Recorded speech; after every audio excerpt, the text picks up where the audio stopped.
Beautiful people, welcome back to another video. मैं हूँ ईमान बाबर और आप लोग देख रहे हो मिस्टर इंस्पायर। उम्मीद करती हूँ कि आप सब लोग खैरियत से होंगे और ईमानो सेहत की बेहतरीन हालतों में होंगे।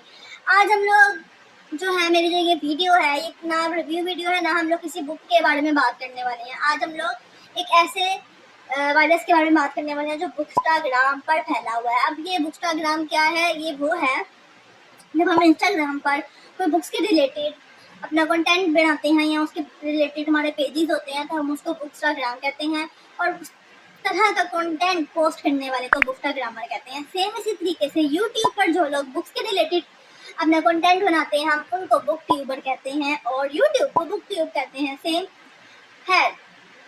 बड़े टॉपिक की तरफ आते हैं, लेकिन इसको स्टार्ट करने से पहले प्लीज सब्सक्राइब माय चैनल तक और वीडियो को लास्ट में लाइक करना और शेयर भी।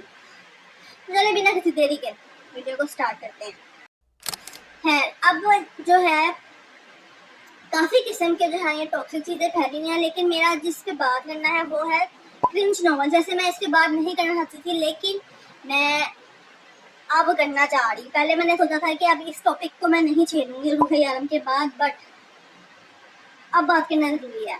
मैंने कुछ दिनों पहले एक रील अपलोड की थी, वो आप देख लो।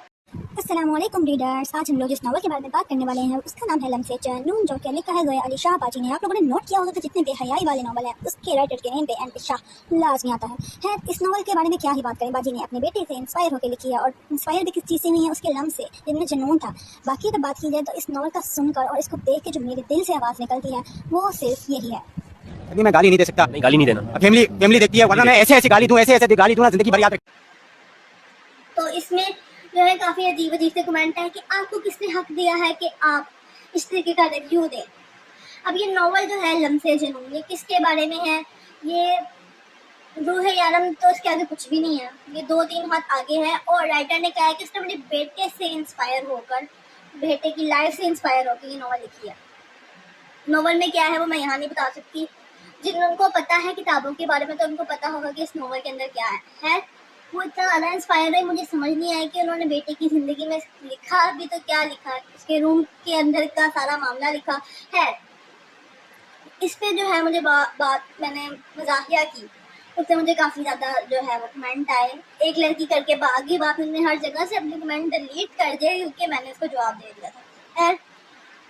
अब बात यह है कि इस तरीके की नॉवल जब आम होती जा रही है, पहले टिकटॉकर्स ने अपना गन फैलाया था, फिर कुछ यूट्यूबर्स ने अपना गन फैलाया, तो राइटर्स ने कहा, कुछ राइटर्स ने, कि हम क्यों पीछे रहे, हम भी तो गन फैलाएंगे।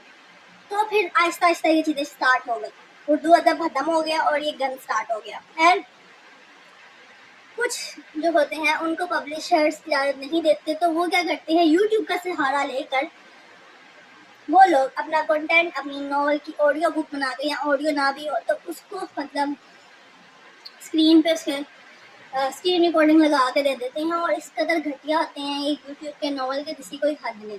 सारे नहीं, लेकिन तकरीबन अगर आप लोग देखो तो ऐसा ही है। और उन घटिया नॉवल की एक ही घिसी पिटी स्टोरी होगी जिसमें होगा mafia, second marriage base, kidnapper, या फिर रूड हीरो, इनोसेंट हीरोइन, इस तरीके का होगा। ज़बरदस्ती की शादी, और क्या होगा, हीरो को बना देंगे बहुत ज़्यादा अमीर कबीर, और उसके बाद आलम चला जैसी उसकी हाइट होगी, हलाई मखलूक जैसी उसकी आंखें होंगी, और लड़की होगी दुनिया जहान की बोली, जिसको ना अपनी खबर है ना दुनिया की, ये भी नहीं पता कि साथ वाले घर में क्या हो रहा है, जिसको डेवल के स्पेलिंग भी नहीं आते होंगे, जिसको ये भी नहीं पता होगा कि डेवल कहते हैं किसको हैं, और उसको इंसान और एक जंगली जानवर में फ़र्क भी नहीं मिलेगा।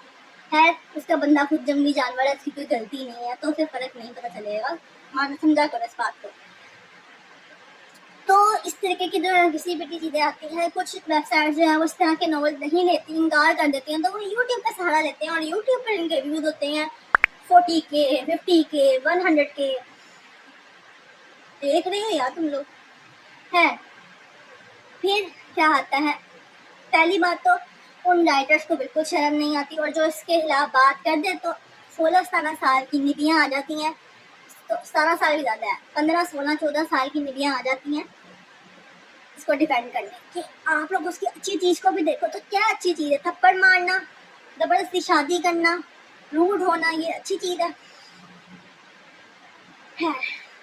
तेरे को मैं कुछ नहीं कह रही, उसका दिमाग वैसे भी पागल है। लेकिन हैरत की बात उन पब्लिशर्स पे है जो बिना देखे छापते हैं इसके लिए, उनको सिर्फ पैसे से मतलब है, चाहे अंदर कचरा हो।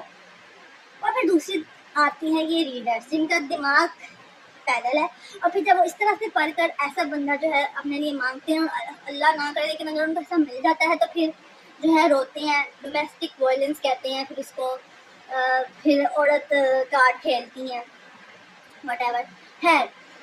ये चीज़ हो गई।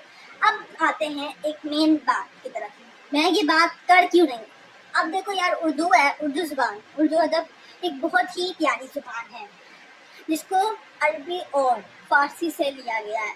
तो इसका जो खूबसूरती है उसको इस तरीके से पामाल मत करो, उसको इस तरीके से मत रोक दो। अपने घटिया चीज फैंटेसी को उर्दू में मत लिखो, लिखना तो इंग्लिश में लिखो, उसमें वैसे भी कचरा ही भरा होता है। प्लीज़ उर्दू का थोड़ा लिहाज कर लो, इस तरह की घटिया चीज़ें ना लिखो, या फिर डॉक्टर से अपना इलाज करवाओ।